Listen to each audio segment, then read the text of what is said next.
Hello viewers, welcome to my YouTube channel. In this video, I will take you through the revision on excerpt or extract questions. I believe that last year's Kcse candidates, we did a good job and we are still waiting for favorable results. I still continue to wish you all the best. For this year's Kcse candidates, the year 2023, I would want to assure you that we are starting very strong and early enough. As you go into the Form 4 class, in 2 weeks to come, I would want to equip you with some skills that are going to see you through this year. So the first is the list is I want to take you through how to answer excerpt or extract questions. This year, the text that is going to be tested in this area is Henrik, Ibsen'S A Doll's House. I have an excerpt here which we will use to go over the various skills on how to answer questions in this area. And here is the Kcse 2021 that was done on March 2022. And the excerpt comes from page 23 through to page 25 of that given text. So the excerpt begins where the servant is at the hall door, says, "Excuse me, ma'am, there is a gentleman to see the master, and as the doctor is with him, I will run."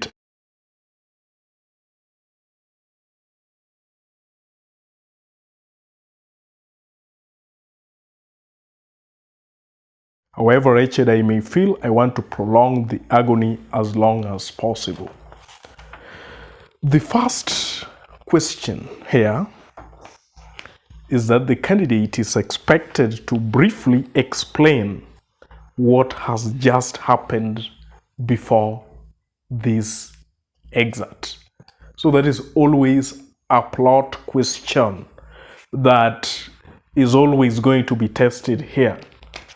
So the plot question here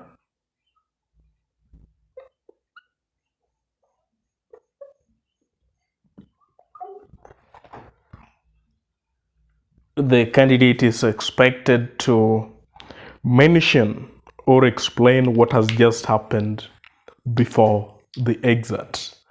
And in answering this question, the candidate should come up with major events or occurrences precede the excerpt. So number one, Nora tells Mrs. Linde her secret. And her secret is that her husband Torvald, sensing no element of promotion at his workplace, left his job. On leaving his job, he overworked himself and in the process became dreadfully ill. The doctors advised that he be taken to the south in Italy for treatment. Nora then tried entreaties and all pleasantries to convince her husband Torvald to borrow money to support and enable their journey to the south to no avail. So she then borrowed money behind her husband's back, and her husband, up to this point, knows that the money was procured through the guarantee of his father-in-law, that is Nora's papa. Nora states to Mrs. Linde that the repayment of such a loan has been from her necessaries of life. She says that Torvald must have a good table, her children must be shabbily dressed, so whatever repayment that she makes on the basis of quarterly interest and such things has been from her necessary of life. Nora again details the sacrifices that she's been making in order to repay the loan. That is, that she has been coping and writing late into the night. Nora also tells Mrs. Linde that at times she has been at her wit's end. Sometimes she sits there wondering and imagining that a rich man fell in love with her and that the rich man died, and on his will is written that my dear Mrs. Nora Helmer is to be given all my inheritance in cash. Nora tells Mrs. Linde that she is now free from all care because her husband Torvald has been appointed the manager at the bank, and now that rich old man can stay wherever he is. So that is always the first question, the plot question. Sometimes the candidate may be expected to explain what happens immediately before the excerpt, like in this case, or explain what happens immediately after the excerpt. In other cases, the question can be framed as place the excerpt in its immediate context. In that event, the candidate will give points, firstly, for what happens before, and then later on for what happens after. But this was specific to what happens immediately before. Another question. Nora says, what do you want to see my husband about? From your knowledge of the play, why is Nora afraid of Krogstad seeing Helmer? That is another plot question. It also tests on the candidate's understanding of the plot of the text. In answering this question, the candidate must be well abreast with the goings on of the text. And the background information, the candidate needs to know that Nora's husband Torvald left his previous job for there being no prospect of promotion. He had to make money anyway. So he overworked himself and became dreadfully ill. The doctors advised that he be taken to the south in Italy for treatment. So Nora borrowed money, £250 from Krogstad. And in borrowing the money, Nora committed a forgery. There was a bond that Krogstad drew up in lending the money to Nora. And in the bond, Nora's papa was to sign. So the signature on the bond has been dated 2nd of October, yet Nora's papa died on the 29th of September. That is a discrepancy. So at this point, Nora fears that a conversation that can ensue between Krogstad and Helmer can expose that discrepancy and forgery. And again, that she fears that Krogstad can also tell Helmer that she borrowed the £250 behind Helmer's back, something that is unheard of in this society. For in this society, A woman cannot borrow money without the husband's consent. Viewers, as we go on with this video, allow me to ask those who are new here to kindly hit onto that subscribe button so that anytime we produce a video like this, YouTube will automatically notify you. Again, to those who are subscribed to the channel, thank you very much, and let us continue being here. Question 3. The candidate is expected to identify and explain any 2 instances of irony in the excerpt.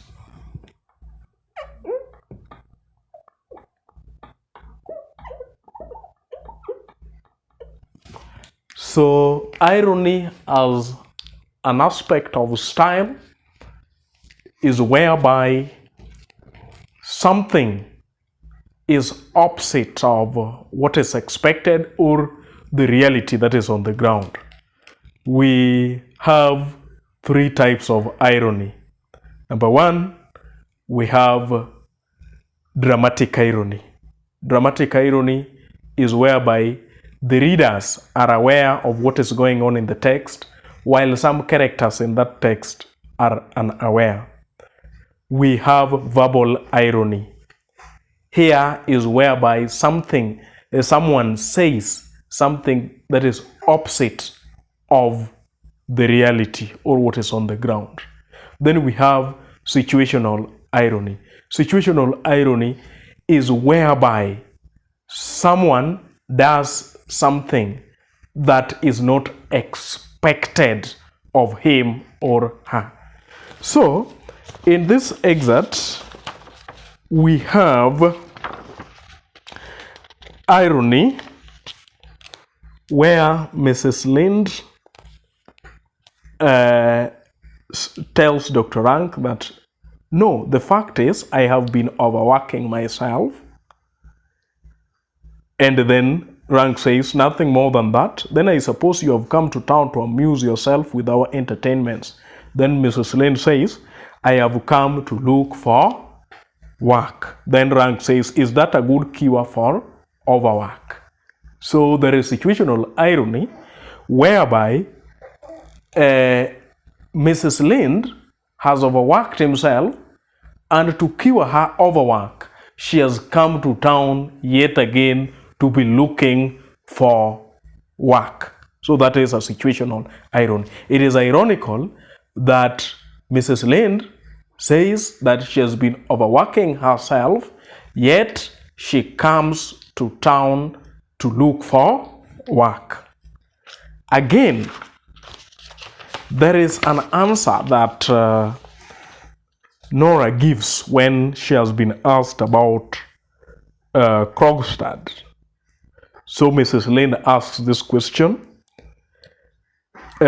makes this statement. They say he carries on various kinds of business. Then Nora, really? Perhaps he does. I don't know anything about it.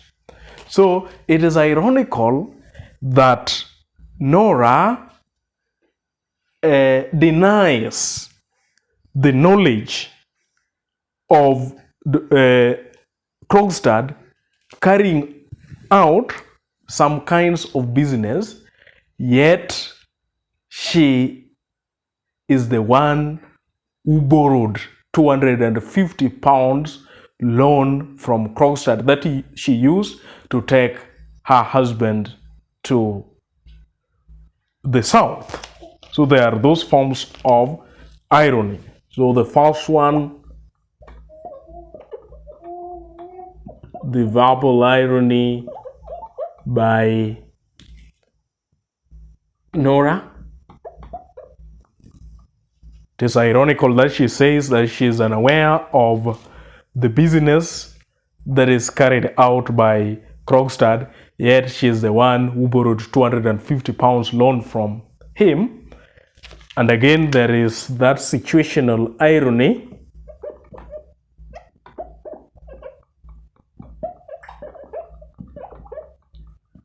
as seen in Mrs. Linde. Mrs. Linde claims to have overworked herself and has again come to town to look for work.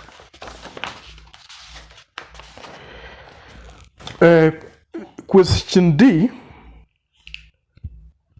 With examples, identify any two character traits of Dr. Rank brought out in the excerpt.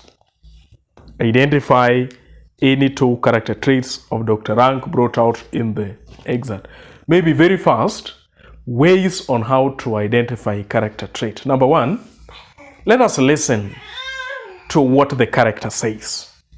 So listen to what the character says. Read the words of the character. Number two, hear out what other characters say about the said character. Number three, look at what the character does. And in a play, we can gather this from the stage directions that are normally bracketed. If there is a given stage direction that has been given to describe what the character does, then you can use that to arrive at the character trait. So I have highlighted some of the statements that have been made by this character here, Dr. Rank, whom we've been asked about. Shortly, I'll show you some of them.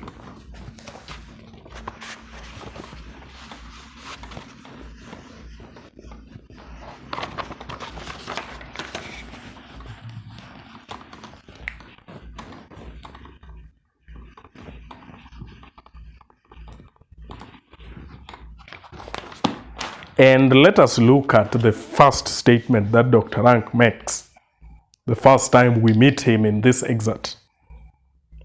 Coming out of Helmer's study, before he shuts the door, he calls to him, "No, my dear fella, I won't disturb you. I would rather go in to your wife for a little while." Shuts the door and sees Mrs. Linde. "I beg your pardon. I'm afraid I'm disturbing you."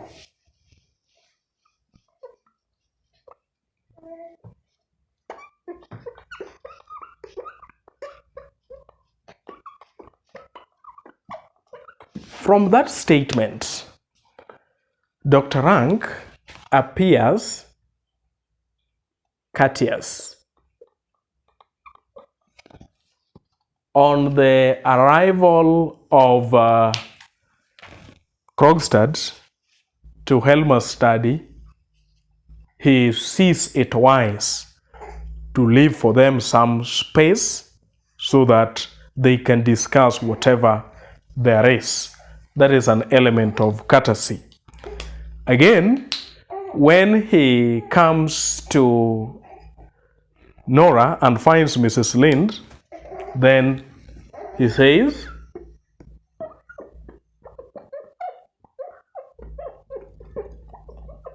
"I beg your pardon. I am afraid I'm disturbing you." So that shows courtesy, that he is courteous. Again, Dr. Rank, at the second instance of conversation, says, "I have often heard Mrs. Linde's name mentioned here. I think I passed you on the stairs when I arrived, Mrs. Linde." Later on, it comes out that Dr. Rank is only trying to appear agreeable at this point. And Mrs. Linde later on asks if Nora has mentioned her name to Dr. Rank. So it appears that the statement that he's making here is just that of trying to appear agreeable. So someone who always says something in an attempt to appear agreeable, just saying something for the sake of pleasing others, we give the character trait obscures. So the illustration on the second instance of conversation brings him out as obscures. Again, Dr. Rank seems to be asking a lot of questions. I think I passed you on the stairs when I arrived, Mrs. Linde. He asks Mrs. Linde that question. Some slight internal weakness? Nothing more than that? Then I suppose you have come to town to amuse yourself with our entertainments. Is that a good cure for overwork? So, the asking of many questions brings Dr. Rank as inquisitive.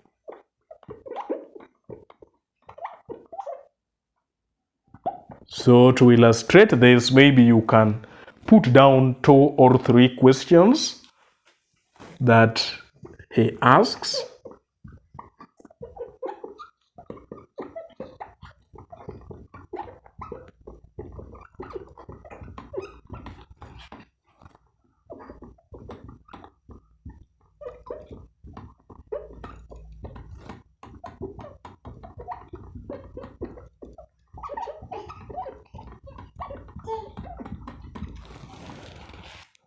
Then again, the last instance of Dr. Rank's one, he says, certainly, however wretched I may feel, I want to prolong the agony as long as possible.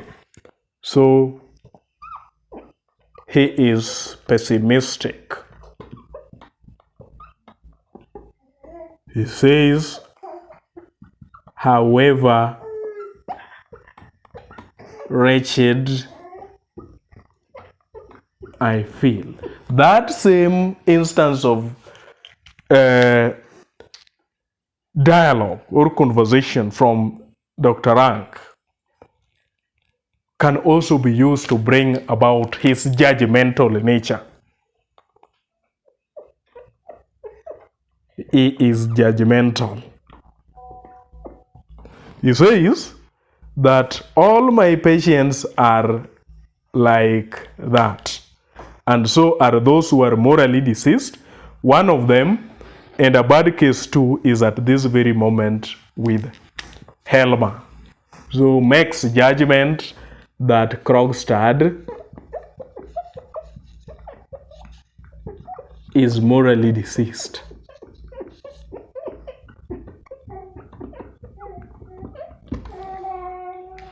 So one way of identifying character traits, describing or explaining character traits, is by, in a play like A Doll's House, is majorly by looking at the words by a given character, just as we have gone through Dr. Rank. So what the traits that were required were just 2 with explanations. Another question: identify 2 characters in this excerpt who can be described as morally deceased and say why. So that is the 5th question.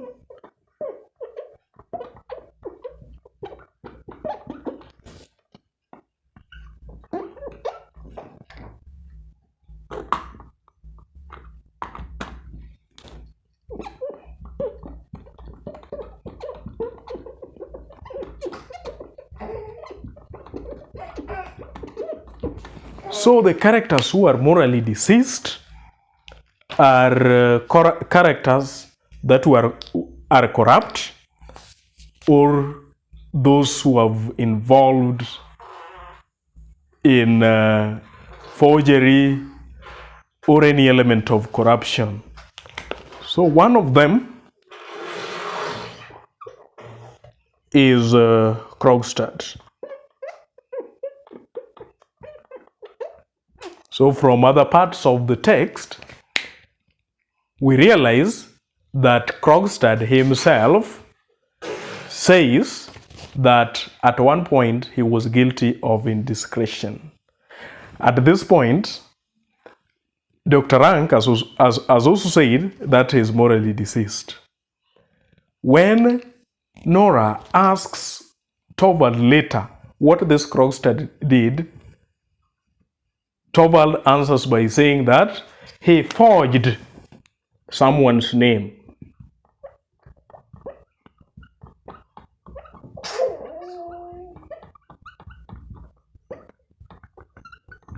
Another character who is morally deceased is Nora. Just as we said, at one point, Torvald left his job, for there was no prospect of promotion. He had to make money anyway. So he overworked himself and became dreadfully ill. The doctors advised that he be taken to the south. That is what led Nora to borrow money, 250 pounds loan from Krogstad, behind her husband's back. And in this society, it is a crime for a woman to borrow money without the husband's consent. That is one element of corruption. The other element is that in the process of borrowing this money, Nora forged her father's signature. There was a bond that was drawn by Krogstad in giving her this loan. So the bond was dated on 2nd of October, yet Nora's papa died on the 29th of September.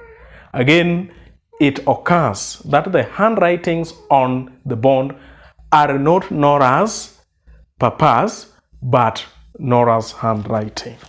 So Nora borrowed money behind the husband's back, and again Nora forged her papa's signature. Another character who can also be used to answer this question is Dr. Rank.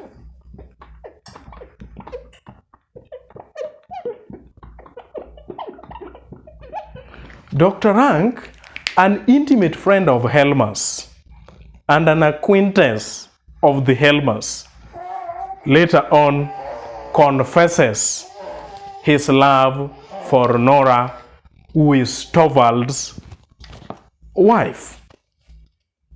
When Nora tells Dr. Rank that Torvald is inexpressibly and devotedly in love with her, Dr. Rank asks if Torvald is the only one, implying that Dr. Rank would also not hesitate to give his life for Nora. Again, Dr. Rank also tells Nora that Nora can be in his company just the same way she is in Torvald's. So Dr. Rank is morally deceased when he confesses his love for Nora. The last question. The candidate is expected to explain the meaning of each of the following expressions as used in the excerpt. And the first one is small post. Another expression is greatly altered. And then lastly, dry business matters.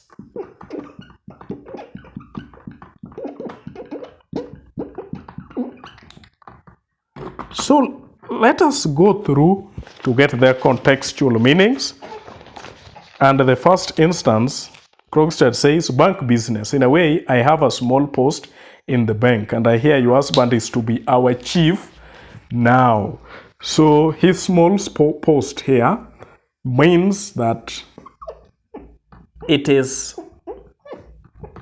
a subordinate position.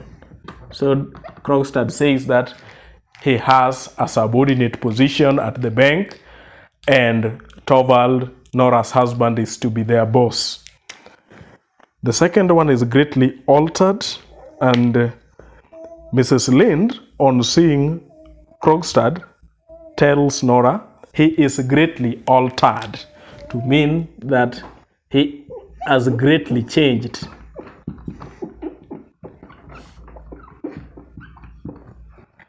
Lastly, when Nora asks Krogstad why he has visited the Helmers, he says that nothing but dry business matters. Mrs. Helmer, absolutely nothing else.